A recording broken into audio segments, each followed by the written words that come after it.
पहलगामचा attack आणि माझी विनंती आहे तुम्हाला, तुम्ही कधी पुण्याला गेला ना तर जरूर आसावरी आणि कुणालला भेट. आसावरी जगदाळेचे वडील ज्या पद्धतीने गेले, त्याची आई आजही, आज मी तुम्हाला त्यांचा एक पॉडकास्ट देते, जरूर तो प्रत्येक भारतीयांनी, प्रत्येक माणसानी ज्याच्यात माणुसकी जिवंत आहे त्यांनी तो पाहिला.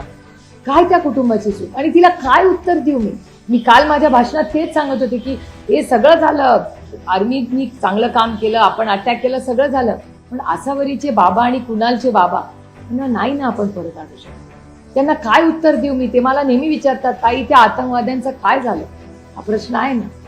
अजूनही ते कोण लोक होते, 4 कुठून आले, कुठून गेले, काय झाले अजूनही आपल्याला माहिती नाही.